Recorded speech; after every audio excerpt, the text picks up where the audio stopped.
les amis, c'est Isa. J'espère que vous allez tous et toutes très très bien.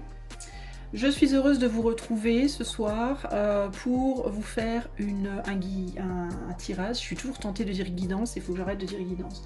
Un tirage collectif pour le mois de janvier. Alors je sais que ça va pas plaire à tout le monde, il y a des gens qui vont probablement se dire zut, flûte, crotte. Je voulais un tirage choix, je suis désolée, mais ce sera collectif parce que tout simplement, c'est à ça que j'ai été guidée. Voilà, les gens qui me connaissent très très bien le savent, je suis beaucoup inspirée ou guidée à faire des tirages et quand je le suis pas, j'évite de le faire parce que ça vient pas du cœur et je veux que ça vienne absolument du cœur. Donc si je vous faisais un tirage choix pour le mois de janvier, ce serait un tirage calculé et je veux pas que ce soit calculé, je veux vraiment que ce soit quelque chose de naturel. Et naturellement parlant, je suis encline à vous faire un tirage collectif. Donc je vais faire comme ça.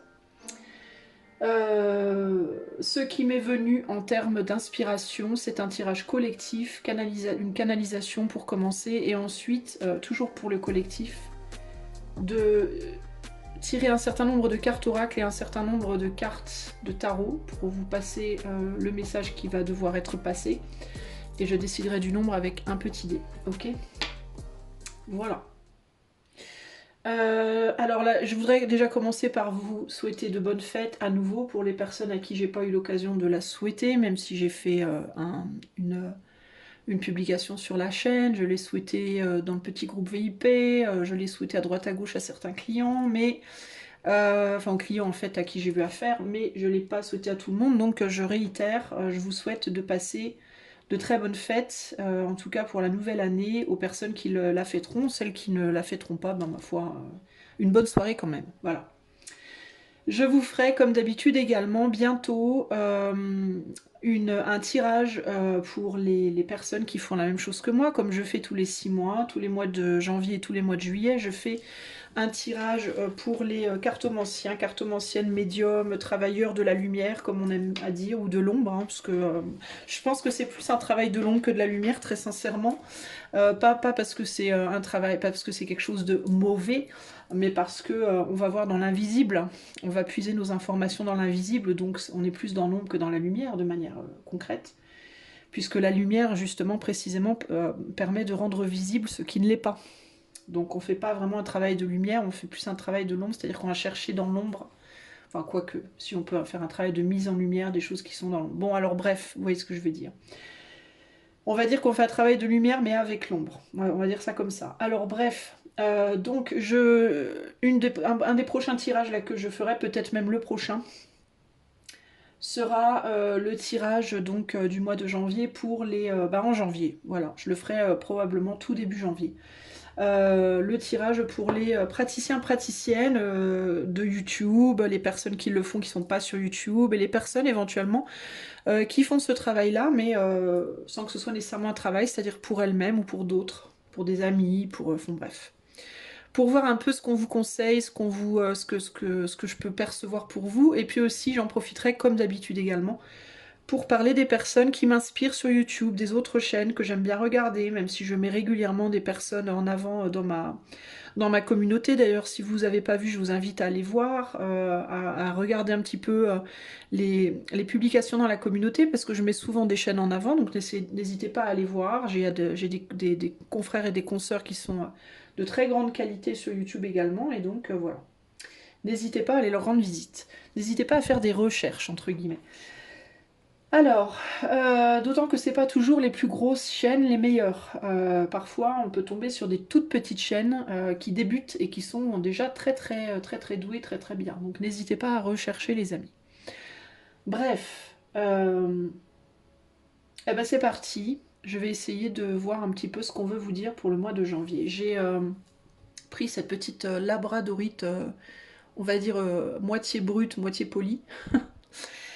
Qui va m'aider. Alors je ne sais pas pourquoi j'ai pris cette pierre là, je l'ai pris comme je fais d'habitude, c'est-à-dire que je regarde pas. En fait j'ai une assiette avec toutes mes pierres dedans, je tourne la tête d'un côté et je tâtonne et je prends. Et je suis tombée sur cette pierre là. Alors c'est intéressant parce que cette pierre là elle est particulière parce que comme je viens de l'indiquer, elle est à moitié polie et à moitié brute. Donc elle a deux côtés, elle a un côté travaillé, un côté qui est totalement encore, comment dirais-je, ben brut. Elle brille quand même, si on la prend sous certains angles. Le côté qui n'est pas travaillé, on voit qu'il y a beaucoup de potentiel, mais voilà, il n'est pas travaillé. Alors je ne sais pas pourquoi. Est-ce que c'est indicatif le mois de janvier d'un besoin de réaliser certaines choses, de travailler sur certaines choses qui sont cachées, de mettre en avant, d'être capable aussi de voir en soi le bon côté de certains côtés qu'on pourrait considérer comme négatifs, ou à l'opposé, le côté peut-être pas très joyeux, pas très brillant de certains côtés qu'on pourrait voir comme très positifs. À voir. Mais il y a vraiment cette idée ici avec cette pierre, l'idée de savoir voir la beauté dans le côté plus rugueux de sa personne, et savoir voir le côté un peu plus, ben, peut-être moins, je vais pas dire intéressant, mais peut-être moins, moi si d'une certaine manière, un peu moins joyeux, un peu moins intéressant de ce qu'on montre qui est, enfin du côté poli, entre guillemets. Alors c'est intéressant parce qu'aujourd'hui j'ai eu une conversation justement avec un ami au téléphone par rapport à ça précisément, ce genre de choses. Comment je pourrais vous exposer ça? Le fait de... Le fait de pas oser être soi-même. En fait, j'avais une conversation au téléphone avec un ami aujourd'hui. Et on parlait de but de vie, on parlait de choses comme qu'est-ce qu'on doit faire pour être vraiment heureux, qu'est-ce qu'il faut pas faire, qu'est-ce qu'il faut faire, comment on fait pour trouver, ta ta ta ta. Et à un moment donné, on est venu à parler des choses qu'on aimerait réaliser dans notre vie, et je lui disais que personnellement, mon plus grand vœu, enfin si on me demandait quel est ton plus grand souhait, je lui disais mon plus grand souhait, ce serait sur mon lit de mort de pouvoir dire, euh, de pouvoir affirmer que j'ai pu dans ma vie être complètement moi-même. Voilà, qu'au moment de ma mort, je sois complètement moi, que je n'ai plus de que j'ai réussi à dévoiler, à montrer toutes les parties de moi qui sont encore à l'heure actuelle dans l'ombre. Et ça colle parfaitement avec cette labradorite. Alors, est-ce que c'est le sujet? Est-ce que ça va être le sujet pour certaines personnes là au mois de janvier? Le fait d'être capable, c'est rigolo parce que au moment où je fais ça, je réalise, je me suis tranché un bout de doigt l'autre jour en faisant une guidance. Dans un des choix, je me suis coupé un morceau de doigt, et bon, maintenant c'est guéri, mais j'avais un tout petit bout de peau qui dépassait, et au moment où je vous parle de révéler ce qui est caché, je me recule, je me dis faut que j'enlève ce petit bout là, mais faut pas que ça se voit à la caméra. C'est rigolo. Donc on est vraiment dans le sujet, hein, sujet de ce qu'on montre et ce qu'on cache. Pourquoi on cache ce qu'on cache, pourquoi on montre ce qu'on montre. Je pense que ça risque d'être peut-être le sujet au mois de janvier. Peut-être qu'on va, au mois de janvier, être poussé. Alors on le fera ou on le fera pas. Je ne vais pas ici faire de prédictions. D'ailleurs, je ne fais pas de prédictions sur ma chaîne. Je fais des projections. Je l'ai répété plusieurs fois. Je le répète peut-être pas assez souvent, mais je l'ai répété plein de fois. Que quand je fais quelque chose qui ressemble à une prédiction, ce n'est pas une prédiction, c'est une projection. C'est-à-dire que je lis l'énergie présente et je vous dis par rapport à l'énergie présente où ça peut aller, mais ce n'est pas inscrit dans la pierre. C'est pas moi, parce que je vous le dis, que ça se passera nécessairement comme ça. Donc il faut peut-être que j'apprenne aussi moi à formuler les choses d'une manière plus claire aussi à ce niveau-là. Mais peut-être qu'on va être amené à travailler sur le fait, au mois de janvier, les amis, de se questionner. Avant d'agir, je pense qu'on va être dans un questionnement peut-être, où on pourrait être poussé à se questionner, que l'on l'accepte ou pas, sur pourquoi on montre ce qu'on montre et pourquoi on cache ce qu'on cache. Voilà. Pourquoi vous avez les amis que vous avez, pourquoi vous faites les activités que vous faites, pourquoi vous êtes avec la personne avec laquelle vous êtes, pourquoi vous avez les rêves que vous avez, etc. etc. Pas que ces rêves, ces personnes, ces activités, ces jobs, etc. soient positifs ou négatifs, bons ou mauvais, lumineux ou sombres ou quoi ou qu'est-ce, mais plus par rapport au fait de quels sont vos motifs, quels sont les véritables motifs derrière ce qu'on fait. Est-ce que vous faites les choses aussi parce que par exemple, quand vous culpabilisez par rapport à quelque chose, est-ce que vous culpabilisez parce que réellement, au fond de votre cœur, vous culpabilisez, ou parce que la société vous fait culpabiliser? Quand je dis la société, non, je ne fais pas partie de ces gens qui blâment la société pour tout, c'est pas ça. Mais quand je dis la société, ce que je veux dire par là, c'est ce qu'on nous a inculqué, ce avec quoi on a grandi, les lignes qu'on nous demande de respecter, les lois qu'on nous demande de respecter. Je parle pas que de lois en termes de l'égalité de ce qu'on a le droit de faire ou pas, sinon on va en prison, mais plus de lois, qu'est-ce que vos parents vous ont appris, est-ce qu'on vous a appris à être poli ou pas, est-ce que vous aviez le droit de mettre les coudes sur la table ou pas, est-ce qu'il fallait dire bonjour ou pas, est-ce que les règles qu'on vous a inculquées depuis votre plus tendre enfance, depuis que vous étiez tout petit. Quand vous vous dites aujourd'hui je dois faire ça, est-ce que vous vous dites je dois faire ça ou il faut faire ça parce que c'est vraiment vous qui vous dites ça, ou est-ce que vous vous dites je dois faire ça, il faut faire ça parce que c'est ce que vous avez appris et que si vous le faites pas, vous aurez comme un sentiment de transgresser une loi et de vous faire taper sur les doigts et de vous retrouver dans la prison des êtres humains, dans la prison du cœur entre guillemets. Vous voyez ce que je veux dire? euh, Je vais prendre un exemple tout bête. Je vais prendre l'exemple de la conversation que j'ai eue aujourd'hui parce qu'après tout, elle était très inspirante. Donc je vais m'en servir parce que je sens que je suis dans le sujet de toute façon. Mais donc avec mon ami au téléphone, à un moment donné, on parlait des enfants et on parlait de le fait du temps qu'on accordait aux enfants et du temps qu'on s'accordait à soi-même en tant que personne, en tant qu'homme, en tant que femme. Euh, pour notre développement personnel, pour notre bonheur personnel en tant que femme et homme, au-delà du fait d'être juste parent. Et à un moment donné, on est venu à parler du temps qu'on accorde aux enfants et de comment on culpabilise quand on n'en accorde pas. Par exemple, quand on a envie, moi je sais pas, une femme qui aurait envie d'aller boire un verre avec ses copines, une femme qui aurait envie de prendre un bain plutôt que de jouer au Monopoly, vous voyez ce genre de choses. Et, euh, donc mon ami me disait, mais par exemple, moi, quand je suis occupée à faire à manger, parfois je culpabilise de pas, parce que je suis en train de faire à manger, de pas m'occuper des enfants. Et je lui disais, mais tu culpabilises pourquoi? Tu culpabilises parce que toi, au fond de ton cœur, tu te dis que t'es une vilaine personne, ou parce que, mais tu te dis que t'es une vilaine personne, pourquoi? Parce que toi, tu penses en être une, ou parce qu'on t'a appris dans ta famille, dans la société, que les enfants étaient, on va dire, tout puissants, qu'il fallait être, que c'était un petit peu les rois, qu'il fallait toujours être à disposition, quel que soit, qu'il fallait être capable de tout mettre de côté tout le temps pour ses enfants, etc. Et donc mon ami me dit, bah oui, je sais pas trop en fait, je sais pas, peut-être que j'ai jamais vu ça sous cet angle-là, peut-être que c'est partiellement la raison. Et en fait, c'est juste un exemple que je vous donne, c'est cette idée de du coup, quel exemple on donne aux enfants en faisant ça? Si par exemple, moi, Isa, j'ai envie, à un moment donné dans ma journée, de faire une guide, de faire un tirage, voilà. Je suis inspirée de faire un tirage, j'ai envie de faire un tirage d'un quart d'heure, 30 minutes. Mes enfants sont en train de jouer tranquillement et je suis pas avec eux pendant 30 minutes, voilà. Alors, si je me culpabilise, est-ce que je me culpabilise parce que moi, je pense que c'est pas bien, ou parce que je me dis les gens penseraient que, voilà. Donc ça, c'est la première question à se poser. Et il y a aussi l'idée de, du coup, admettons que je décide de ne pas faire pour faire plaisir aux enfants. Donc je vais faire plaisir aux enfants, mais du coup ça veut dire que moi je me suis mise de côté. Donc si moi je me mets de côté et je vais faire plaisir aux enfants, ça donne un exemple aux enfants aussi. Ça donne quel exemple? Ça donne l'exemple qu'il faut se mettre de côté pour faire plaisir aux enfants, pour faire plaisir aux autres. Il faut se mettre de côté pour faire plaisir aux autres. Voilà.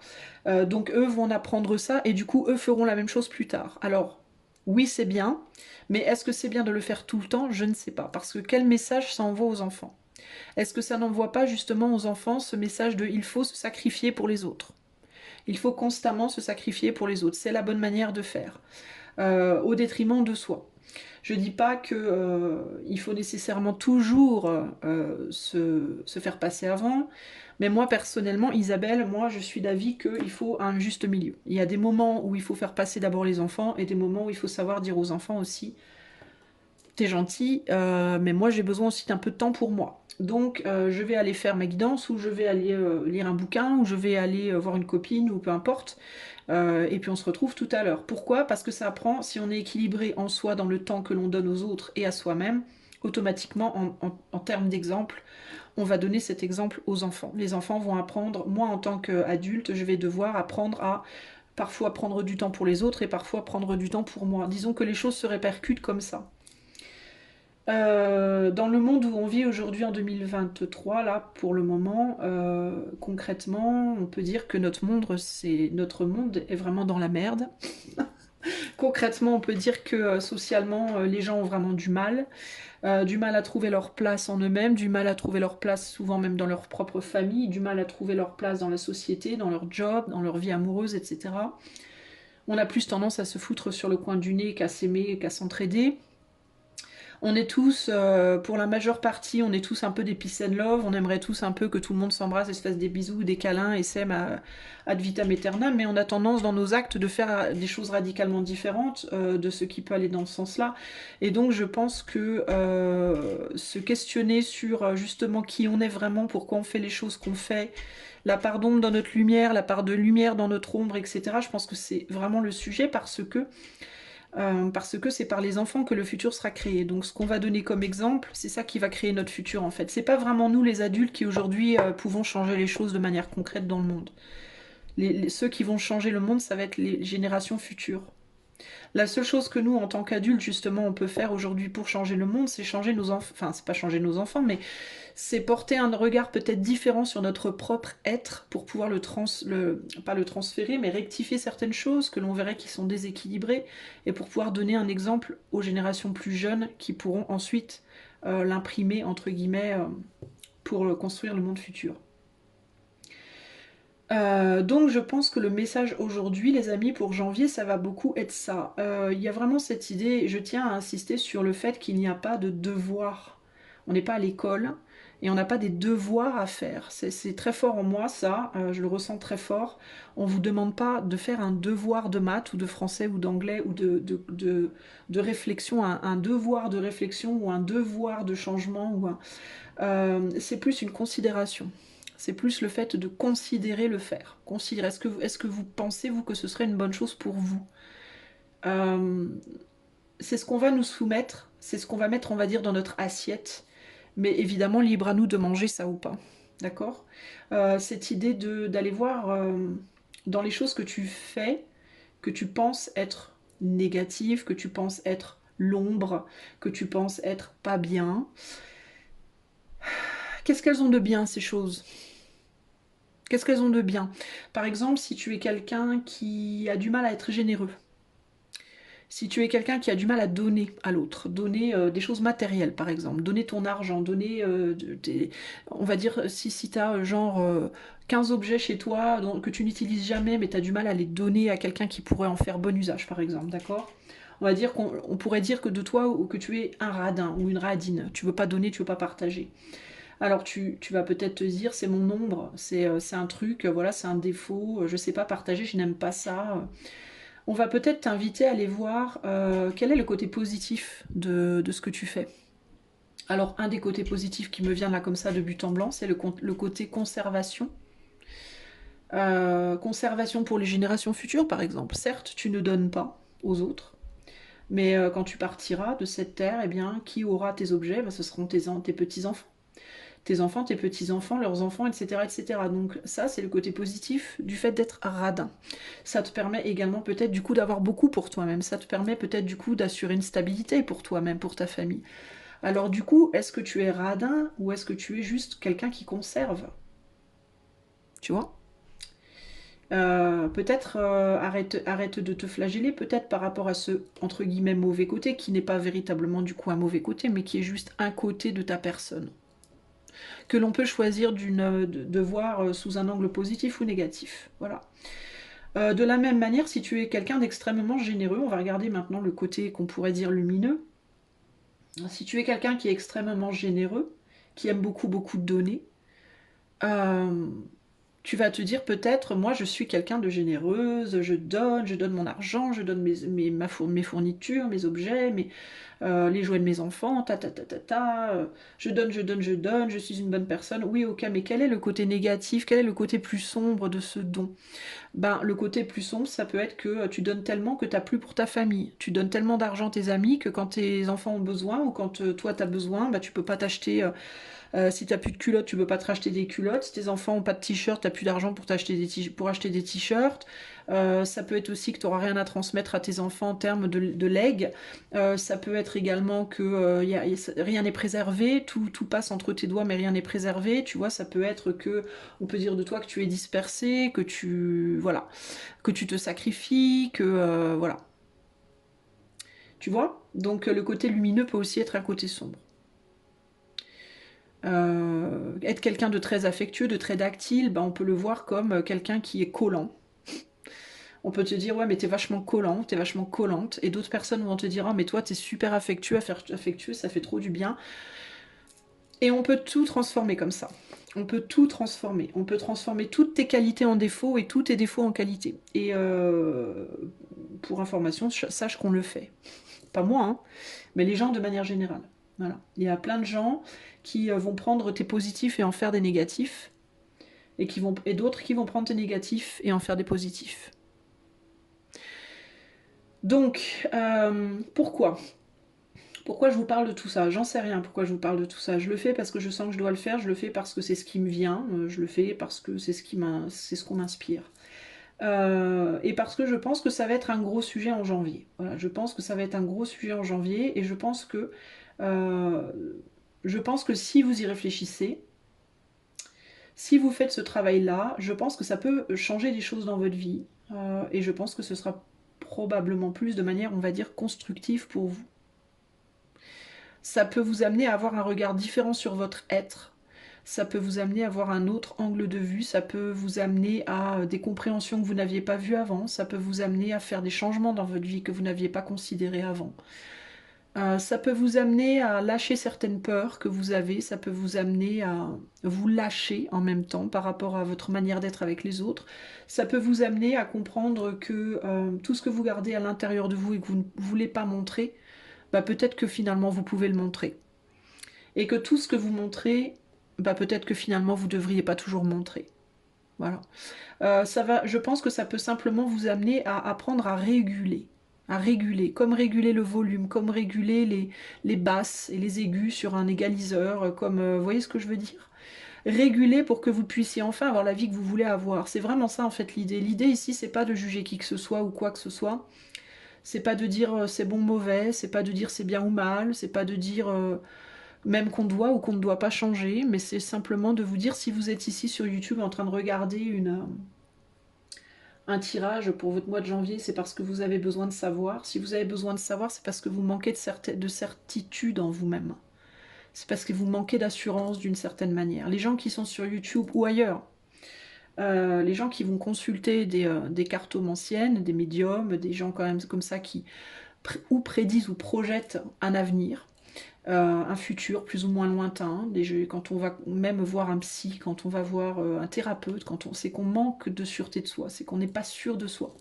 Donc c'est qu'on n'a pas suffisamment confiance en l'éther, c'est qu'on n'a pas suffisamment confiance en soi et en ce qu'on ne voit pas, en ce qu'on ne peut pas toucher justement. C'est très paradoxal en réalité parce que on va consulter des gens qui, comme moi, hein, qui lisent entre guillemets les vibrations qu'on ne peut pas voir ou toucher.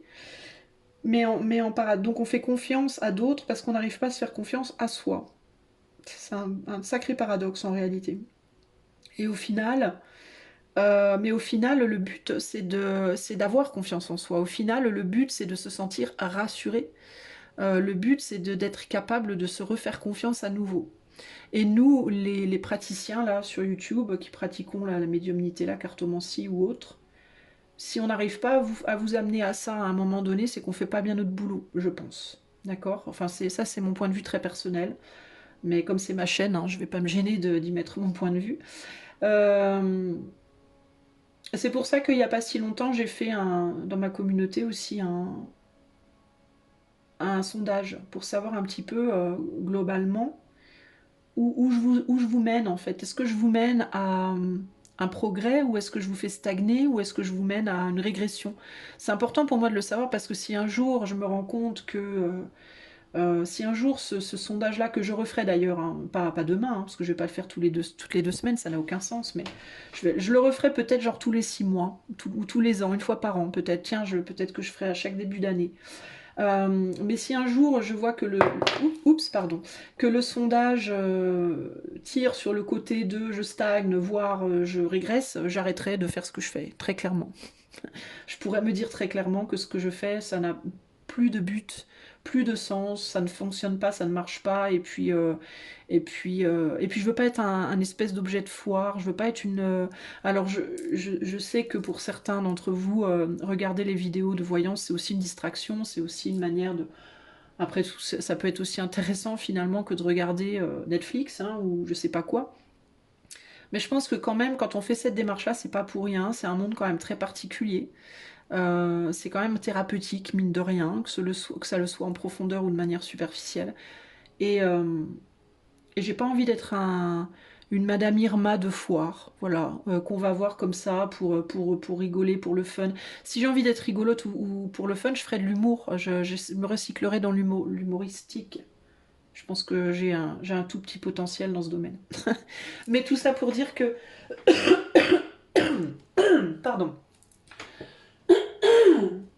Excusez-moi. Mention spéciale pour Hank, si tu regardes cette vidéo et que tu viens de m'entendre tousser, no comment. Merci. J'ai pas fait exprès. Alors, voilà ce que je voulais vous dire. Donc je pense que janvier, globalement, ça va être un mois où on va vous proposer, ou l'invisible, vibratoirement, on va vous proposer de vous questionner sur qui vous êtes, qui êtes-vous vraiment, vous qui m'écoutez. On va vous demander de faire peut-être ce travail, on va vous proposer de faire ce travail d'objectivité et de changement d'angle de vue sur vos positifs et vos négatifs, votre ombre, votre lumière, etc. etc. On va vous proposer de regarder ce que vous mettez, ce que vous donnez aux autres. Qu'est-ce que vous donnez aux autres? Qu'est-ce que vous prenez qui est à l'intérieur de vous et que vous distribuez? Et là, je ne vous parle pas d'argent, de matériel ou de sentiments. Je vous parle de ce que vous êtes, de votre être profond. Qu'est-ce que vous allez puiser en profondeur à l'intérieur de vous et que vous donnez, que vous distribuez chaque jour de votre vie aux gens qui sont autour de vous? Qu'est-ce que vous donnez de vous-même à vos amis? Qu'est-ce que vous donnez de votre énergie, je vais dire, de votre essence et de votre énergie? Qu'est-ce que vous donnez à vos amis, à vos amants, à votre famille, à vos collègues? Qu'est-ce que vous donnez et qu'est-ce que vous récupérez de ces gens en échange? Comment vous transformez en vous-même ce que vous récupérez et comment ce que vous donnez, comment est-ce que c'est transformé par les autres également? Parce que nous et les autres, mine de rien, on est un, et il y a des 8 entre nous, hein. On se donne quelque chose, c'est transformé, ça nous revient. C'est transformé, ça repart. C'est transformé, ça nous revient. En fait, on est tous, on puise tous dans la même source, mais on transforme en nous-mêmes. On fait une espèce de magie en nous-mêmes sur ce que l'on récupère et on le recrache et on le redonne. C'est un peu comme le téléphone arabe. Vous connaissez le système du téléphone arabe? On dit une phrase à la base, à la fin du téléphone arabe, ça n'a plus rien à voir. Et bien c'est exactement ce qui se passe dans les rapports humains. C'est exactement ça. La source nous envoie quelque chose et on se la transmet tous les uns aux autres. Tac, tac, tac, tac, tac, tac, des milliards de personnes. On se transmet tous l'info. On se transmet l'amour, on se transmet la haine, on se transmet la joie, on se transmet la colère, on se transmet toutes les milliards et milliers d'informations qu'on reçoit dans les médias les uns les autres, les affaires de l'un, les histoires de l'autre, etc. etc. On récupère, on met en nous, on transforme, on recrache. Ça rentre par la bouche, ça ressort par les fesses. Vous voyez ce que je veux dire, hein? Je sais, c'est dégueulasse, mais c'est vraiment comme ça qu'on me le dit. Donc moi, je vous dis ce qui me vient, et ce qui me vient, ça vient pas de moi. Ce qui me vient, c'est ce que je récupère et que je vous donne. Alors c'est peut-être un peu transformé par mon mental, peut-être un peu tordu, mais vous voyez ce que je veux dire. Un peu comme ça, vous voyez? Un peu comme ça, là. Ça, c'est un fil qui a été tordu, tordu, tordu, tordu, tordu, tordu, et une boule, comme ça, un prisme, je sais pas, on peut appeler ça. Alors, ça pourrait être plusieurs fils qui ont été tordus et collés, ou ça pourrait être un et même fil qui a été tordu à l'infini, comme ça, on ne sait pas. Mais il y a vraiment cette idée de... il y a vraiment cette idée d'information qui ressort, qui rentre, et à chaque fois que ça rentre en nous, ça nous laisse aussi une trace. Alors, par exemple, je vais vous donner un exemple concret. Si je vois à la télé un meurtre, voilà, je vois un meurtre à la télé, je rencontre un ami, Et je vais lui dire, oh là là, t'as vu le meurtre? Alors moi, l'information est venue en moi, elle est sortie de la télé, elle est venue en moi. Et moi, elle va faire son travail en moi. Donc, c'est-à-dire qu'elle va, cette information, elle va provoquer des choses en moi, elle va provoquer des émotions, elle va provoquer de la colère, de la tristesse, de l'amertume, de la je ne sais pas quoi. Et moi, je vais la redonner, cette info, à quelqu'un, mais chargée de toutes les émotions que ça a provoqué en moi. Donc je vais dire par exemple, oh là là, mais t'as vu cet horrible meurtre, horrible, voilà, ça c'est moi, horrible meurtre.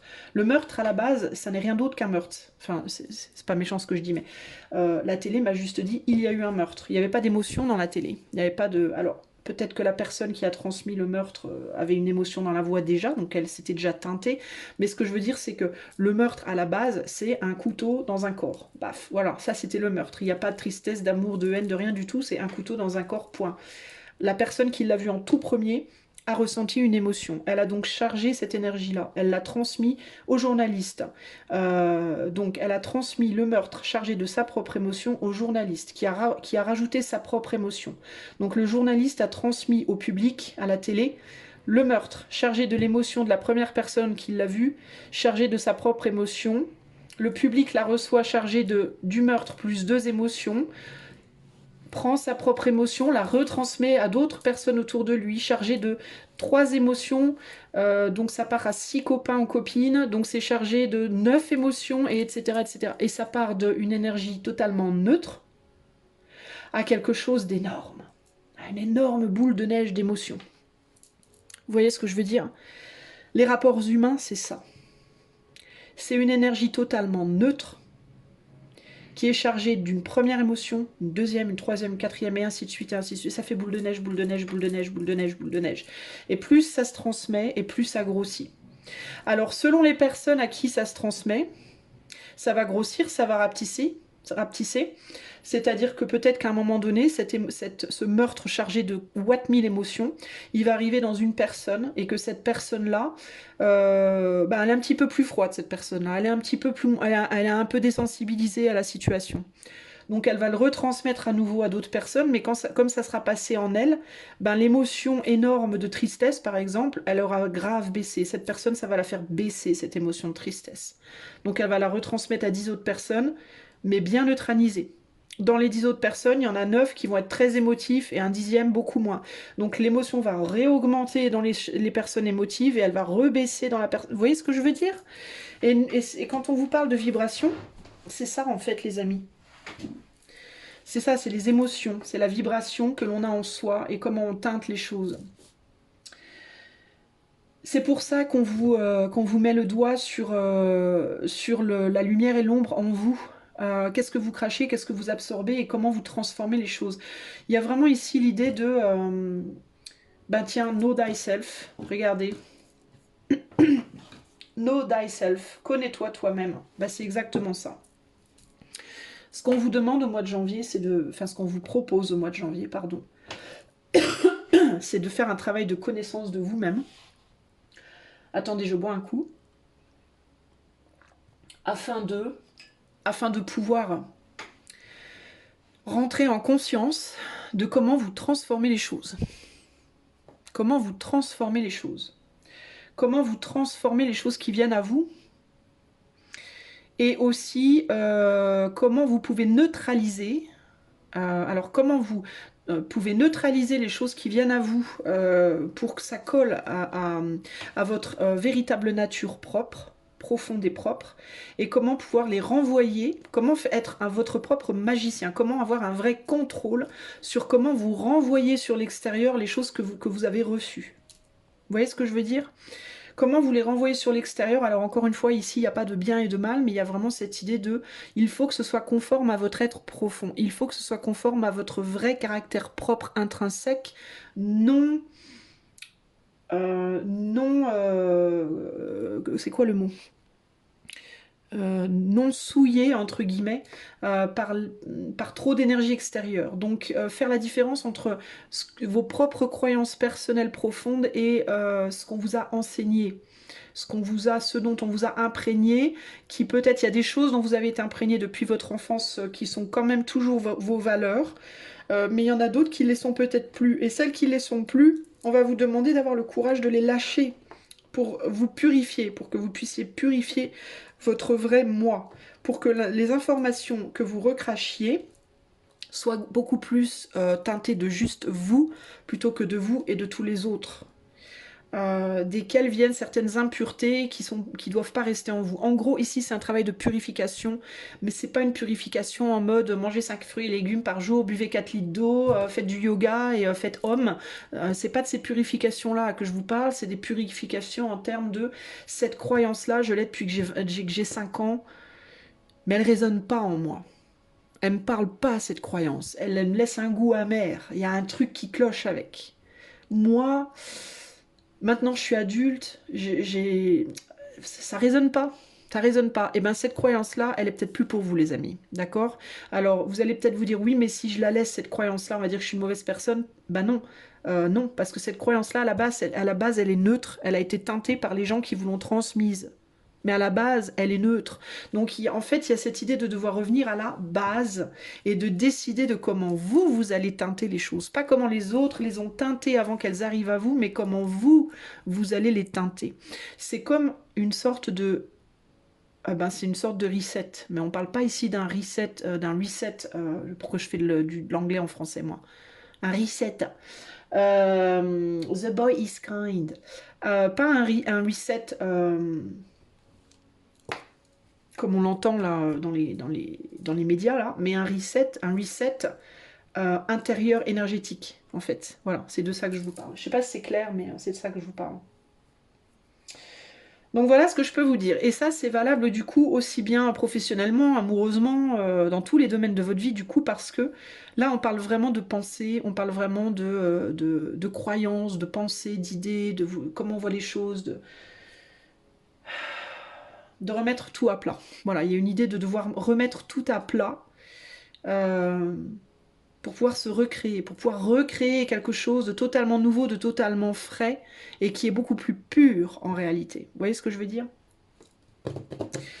Je vais arrêter là pour ce qui est du message, on va dire, global, et je vais passer aux cartes. Alors je vais prendre mon petit dé, je vais vous tirer des cartes du... Je vais vous montrer du Power of Surrender et du Tarot d'Eva. Ok? Je ne sais pas ce que je vais vous en dire, je vais me laisser porter comme d'hab. Alors combien de cartes oracle je dois tirer pour le collectif pour janvier 2024? 6, la vache, rien que ça. Eh ben c'est parti. Alors du coup je ferai le tarot après. Quel message collectif? Quel message pour le collectif? Alors là on va parler, avec le Power of Surrender, on va parler des choses qu'on doit lâcher, qu'on doit laisser partir. D'accord? Qu'est-ce qu'on doit laisser partir sur le plan collectif en janvier 2024? Alors, il faut se laisser aller à la passion, déjà. Mais on va voir comment la globalité parle. On a le succès, se laisser aller au succès. Pardon. Il faut lâcher la frustration. J'ai envie de les mettre comme ça. Je ne sais pas si elles vont toutes tenir, mais on va voir. On a le stress ici. On a contrôler les gens ici. Et on a se reposer et dormir ici. Alors... je vais les mettre, j'ai pas, je trouve que la luminosité est pas top, donc je vais augmenter un peu, si je peux, voilà. J'espère que ce sera un peu mieux. Vous avez la possibilité, je sais pas si vous savez tous les amis, mais vous avez la possibilité maintenant sur YouTube, si vous êtes sur téléphone ou tablette, vous mettez vos deux doigts sur l'écran comme ça et vous faites ça, et vous avez la possibilité de zoomer. Et puis une fois que c'est zoomé, vous pouvez aller sur l'écran où vous voulez pour regarder les cartes de plus près si vous le souhaitez. Ok, donc je vous le dis, vous le saurez. Alors, voici nos 6 cartes. Qu'est-ce qu'il faut lâcher? Alors, je vous demande un instant. On a une confrontation ici, là. Il y a quelque chose qui se confronte, là. C'est intéressant parce que... on voit ces deux personnes, là, qui se confrontent au niveau du torse, là. Et on a le côté sombre et le côté lumineux. Intéressant. Et ça fait vraiment penser à cœur, là. Confrontation du cœur, confrontation émotionnelle, ici. Se laisser à la passion, se laisser aller à la passion, se laisser aller au succès. Ce qui est intéressant, c'est que la passion et le succès, c'est du côté sombre. Et là, on a le stress du côté lumineux, et on a le contrôle des gens, et le calme, le repos et le calme. Se laisser lâcher l'envie de contrôler et se laisser aller au repos et au calme.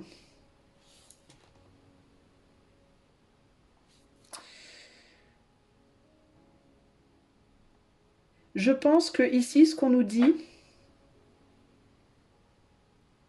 c'est qu'il faut oser, parce qu'il y a un jeu entre l'ombre et la lumière ici, et les deux qui se confrontent. Je pense que ce qu'on nous dit ici concrètement, qu'il faut lâcher, c'est cette résistance. C'est une forme de résistance à aller où on veut par peur de mal faire, par peur d'être mal vu, par peur de faire mal, par peur de trahir, par peur de... par exemple, j'irais bien voir cette copine-là, mais mon autre copine ne peut pas la blairer, si j'y vais, elle va me détester. Oui, et? Et donc quoi? Et donc faut pas y aller? Pourquoi? Et qu'est-ce que toi tu veux en fait? Est-ce que c'est ta copine qui te contrôle? Est-ce que c'est elle qui te dit ce que tu dois faire? Est-ce que c'est, tu vois ce que je veux dire? Je retournerais bien, je sais pas moi, j'irais bien, qu'est-ce que je peux vous donner comme exemple? J'irais bien à ce boulot-là, il y a quelqu'un qui m'a offert un super boulot, j'ai trop envie d'y aller, c'est exactement ce que je veux dans la vie, bah oui, mais si je quitte mon employeur, jamais il me le pardonnera. Oui, et donc? Et donc quoi? Et donc tu vas encore, tu vois, tu vas lâcher l'affaire parce que quelqu'un va pas te pardonner? C'est quoi cette... Tu vois, il y a vraiment cette idée ici. En fait, cesser de se sacrifier pour les autres, peut-être déjà. Euh, Arrêter de stresser. Alors, ne pas chercher à contrôler les autres, peut-être, et arrêter de chercher toujours à se contrôler soi. Et de toujours vouloir mettre au repos ses passions. Là, si on regarde les cartes comme ça, face à face, regardez. Il y a l'idée de vouloir mettre ses passions au repos par peur de faire du mal, par peur peut-être par peur du succès aussi dans certains cas, par peur du bonheur, la peur du bonheur, la peur que le fait d'être dans le succès et le bonheur ne soit pas compris par les autres, ne soit pas accepté, toléré par les autres. Il peut y avoir aussi ce côté-là.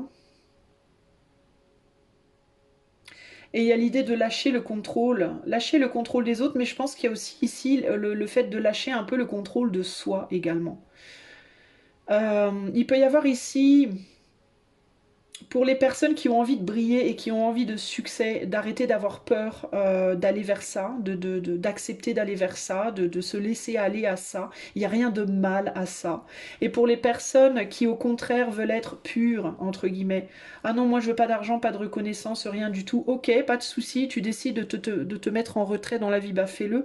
Mais par contre, peut-être toi, il faut que tu lâches ton envie de contrôler les autres, de contrôler le fait que les autres aient envie de succès et aient envie de suivre leur passion. Et c'est en ça quelle est la confrontation ici, là.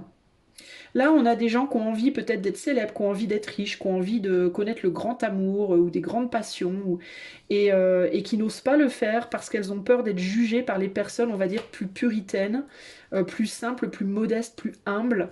Et là, on a les personnes humbles, modestes et puritaines, entre guillemets, c'est entre guillemets, hein, c'est pas péjoratif ni un jugement hein, que je porte ici, hein, qui décident de se sacrifier, de se mettre en retrait, mais qui ont le désir de contrôler les autres, qui elles veulent plus en fait. Donc ça fait une confrontation de désirs en fait. Du coup, on a d'un côté des personnes hyper stressées qui veulent tout contrôler elles-mêmes et les autres et qui n'arrivent pas à trouver le calme et le repos en elles-mêmes. Et de l'autre côté, on a des personnes qui voudraient le succès, qui voudraient la passion et qui se retrouvent complètement frustrées parce qu'elles sont bloquées. Là, en fait, les deux se bloquent en fait. Et ce qui pourrait vraiment débloquer tout ça, c'est l'acceptation en réalité. C'est l'acceptation de ses propres désirs, de ses propres envies et de aussi la liberté de l'autre. Que l'autre a le droit de faire ce qu'il veut et d'être ce qu'il souhaite. Mais qu'il ne faut pas par contre chercher à imposer aux autres ses propres vérités. Par exemple, moi personnellement, qu'est-ce que je peux vous donner comme exemple?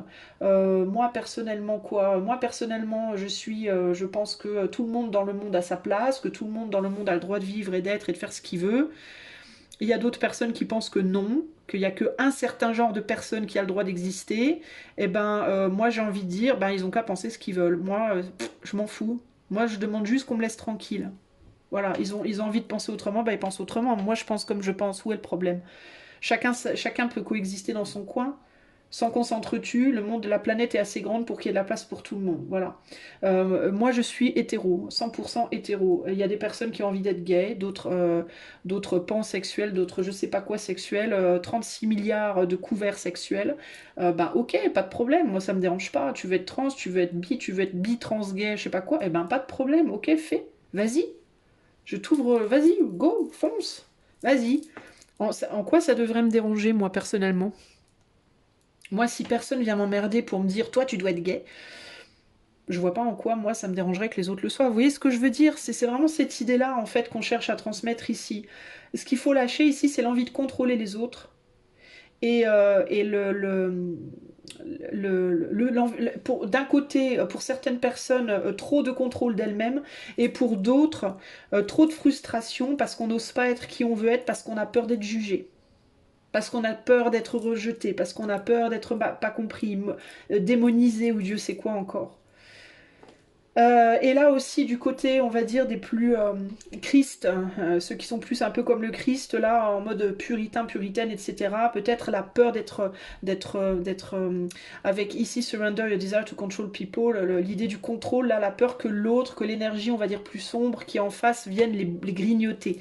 Personne ne grignotera personne. En fait, les deux ont peur que l'autre les grignote ici. Voilà. Euh, et il y a un besoin d'arrêter en fait, de lâcher tout ça en fait, de se détendre, de respirer un bon coup, de se détendre et de se dire bah chacun fait ce qu'il veut en fait, chacun fait ce qu'il veut en fait, voilà, c'est point, c'est tout.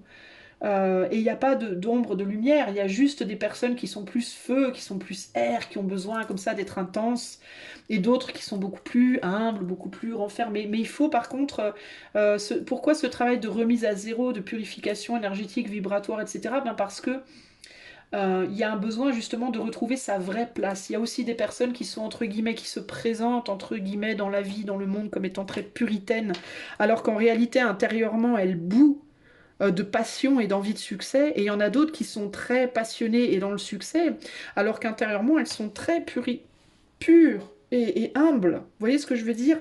Il faut que chacun en fait ce qu'on vous dit ici, c'est lâcher les faux rôles, lâcher les masques, les attitudes qui sont pas vraiment vous, l'envie de contrôler l'autre ou de trop se contrôler soi, la frustration, pour que chacun retrouve sa vraie place. Voilà, sa place pure, propre, profonde, intrinsèque. Et pour que on puisse bah, se lâcher, se relâcher, se lâcher, mais être vraiment à sa bonne place. Ça me rappelle quand même beaucoup la, le tirage collectif que j'avais fait il n'y a pas très longtemps en arrière. Je sais plus, je le partagerai dans la communauté pour les gens que ça intéresse. Où je parlais d'un puzzle, où on me parlait beaucoup de pièces de puzzle qui avaient besoin, qui se forçaient à rentrer dans la place des autres pièces, quitte à se faire du mal, quitte à se briser, quitte à se tordre, quitte à... Alors qu'en réalité, tout ce qui suffisait de faire, c'est d'arrêter de forcer et d'aller trouver une place dans laquelle on rentre, mais de manière très fluide. Et que chaque pièce avait sa place. Mais que la raison pour laquelle le puzzle c'était le bordel, le puzzle étant le monde, hein, la raison pour laquelle le puzzle est un gros bordel en ce moment, c'est parce que les trois quarts des pièces ne savent même plus qui elles sont et cherchent à rentrer dans des cases qui sont pas les leurs. Pas la place pour la pièce qui doit y être. Du coup, la pièce qui doit y être, elle va devoir forcer son entrée dans une autre case. Enfin, vous voyez, après, c'est un bordel pas possible. Donc, il y a un besoin ici d'arrêter de forcer. Il y a un besoin ici de lâcher. Voilà. De l'oracle, on en est là. Ici, on est se laisser aller à la magie et à Wonder and Oh, c'est bah, la magie des choses, euh, la magie de la vie, la confiance aussi en l'invisible. Hein. C'est ça, Wonder and Oh. Hein.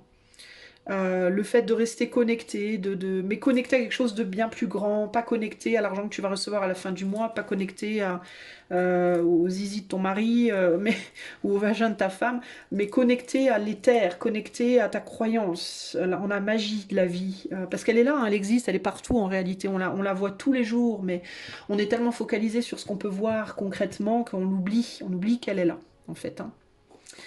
Alors, on va aller voir, parce que c'est là que vient l'énergie première, on va dire. C'est de ça, c'est de la magie, de la source que vient l'énergie première, qui est transformée à notre contact, mais qui est, quand elle arrive, elle est neutre, cette magie-là, vous voyez? Combien de cartes de tarot je dois tirer pour janvier 2024 pour le collectif? 2. 2 cartes. Alors, qu'est-ce que je dois dire hein, pour janvier en projectif pour le collectif? Pour clôturer, on va clôturer avec ça. Hein. Donc, on a le prince de bâton. On parle de désir ici et de vision. Et on a la roue de la fortune. On est beaucoup dans le feu ici. Hein. Eh ben, on est dans comment vous allez faire tourner votre roue. Voilà. Posez-vous la question. Alors, le 2, c'est hyper symbolique aussi, hein, pour le coup. Hein. On est dans la dualité, on est dans la fusion ou le rejet. Hein. C'est à vous de voir, à vous de choisir. On est le moi confronté à un autre moi. Un pôle confronté à un autre pôle. Et comment est-ce que l'énergie va circuler entre les deux? Qu'est-ce que vous allez donner? Qu'est-ce que vous allez récupérer? Comment vous allez transformer les choses? Et prendre conscience que les mots qui viennent de la bouche d'un autre ou d'une autre sont des mots transformés, c'est des émotions, c'est des informations qui ont été transformées, digérées, régurgitées, transformées. Elles ne sont pas pures, ces émotions. En fait, et ces informations, il faut bien comprendre, je pense que c'est vraiment le clou du spectacle, entre guillemets, le clou de ce tirage, c'est ça. Comprenez bien que quand tu manges un aliment, ce qui ressort de toi, c'est un produit transformé. Voilà, ce n'est pas l'aliment tel qu'il est arrivé dans ta bouche. Même s'il ressort entier, par un miracle dont je ne connais pas le nom, il a quand même été transformé, il a quand même été altéré. Voilà. Chaque parole que l'autre te donne, chaque sentiment, chaque émotion, chaque regard, chaque vision, chaque création, n'est pas la création originelle, n'est pas le mot, n'est pas l'information originelle. Voilà, l'information originelle est complètement neutre. Elle n'est ni blanche ni noire, elle n'est ni lumière ni ombre, elle n'est ni plus ni moins, ni chaud ni froid, elle est juste ce qu'elle est. Point. Elle est teintée d'ombre de lumière, elle est teintée de chaleur ou de froideur, ou peu importe, parce qu'elle a été transformée par le regard de l'homme. Quand je dis l'homme, c'est l'homme au sens large, hein, pas l'homme masculin. Je vais dire l'humain, ça sera plus clair. Elle a été teintée par le regard de l'humain, par le cœur de l'humain, par la bouche de l'humain, par l'acte de l'humain. Mais l'information de base est neutre. Il faut toujours garder ça en tête. Donc toi, quand tu prends une décision, quand tu dis quelque chose, quand tu penses quelque chose, quand tu ressens quelque chose, tu retransformes quelque chose qui a déjà été transformé. Ce n'est pas nouveau. Alors tu vas me dire, qui est le premier récepteur ou la première réceptrice de l'information? Je ne sais pas. J'ai pas toutes les connaissances possibles. C'est quelqu'un. C'est quelqu'un quelque part, ça peut être toi, ça peut être moi, ça peut être ton voisin, ça peut être quelqu'un à l'autre bout du monde, ça peut être... voilà, on ne sait pas. Je pense qu'on a tous été à un moment donné dans notre vie, alors, ou pas, peut-être tous, peut-être que certains, peut-être qu'un certain nombre, mais il y a forcément eu un premier quelque part ou une première quelque part. Mais dans tous les cas, pour moi, il n'y avait pas forcément conscience de ça. On n'en a pas forcément conscience. Mais je pense que dans tous les cas, c'est pas vraiment ce qui compte ici. Ce qui compte, c'est pas vraiment de savoir qui a eu la première info pure. Ce qui compte, c'est de savoir, c'est d'avoir conscience que cette information est constamment transformée. Et que donc, il n'y a pas en soi de bien ou de mal. Il n'y a pas en soi véritablement de bonnes ou de mauvaises choses à faire. Il y a juste ta vision à toi, ta vision propre de la situation et la conscience que tu n'es pas le maître ou maîtresse de tout et que les autres autour de toi ne le sont pas non plus. Et que c'est pas parce qu'une personne te dit ça c'est bien, ça c'est mal, que forcément ça c'est bien, ça c'est mal. Même si 100 personnes te disent ça c'est bien, ça c'est mal, c'est pas forcément que c'est bien ou mal. Ce qu'il faut que tu écoutes, c'est pas ça, c'est comment tu te sens à l'intérieur de toi quand tu y penses. Tu vois? Il y a vraiment avec cette roue l'idée du centre. En fait, ce qui compte dans la roue, c'est pas le serpent, c'est pas la nana, c'est pas le haut ni le bas, ni la droite, c'est le centre en réalité. Parce que cette roue, pour pouvoir tourner, il faut qu'elle soit maintenue par quelque chose qui est central et qui ne change pas. Les rayons, ils changent de position tout le temps. La roue tourne tout le temps, mais le centre ne bouge pas. Le centre, il est neutre. Tu vois? Il est toujours là au même endroit, comme la pupille d'un œil. Voilà, c'est neutre. Euh, c'est ça qui, c'est ça qui tient la roue, mais c'est la roue qui t'anime toi, tu vois. Donc quand tu sais pas, quand t'as peur quand t'as peur de mal faire, reviens au centre en fait. Voilà. Quand t'as peur de te casser la figure, quand t'as peur de pas être suffisant, suffisante, quand t'as peur de faire une mauvaise chose, quand t'as peur, reviens toujours au centre. Et ce centre, il est, pour moi, il est dans ton plexus à toi, dans ton plexus. Euh, c'est là qu'il faut que tu ailles voir quand tu es pas sûr de toi, en réalité.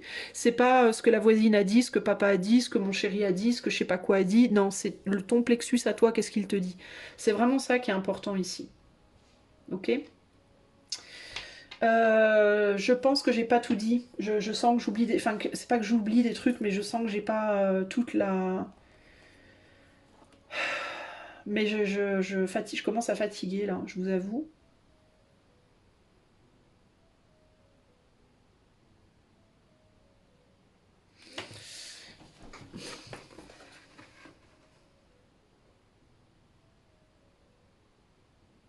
Je vois bien le plexus encore avec ce soleil là dans le dos de cet homme là. Il y a un gros plexus là. Et avec le prince de bâton, on est sur le désir. Le prince de bâton, c'est ça, c'est la conscience, c'est la prise de conscience, c'est le désir d'agir, le désir d'agir. C'est le désir qui se fait intérieur avant de se faire extérieur, avant de se projeter. C'est un désir naissant, en fait. Hein. Euh,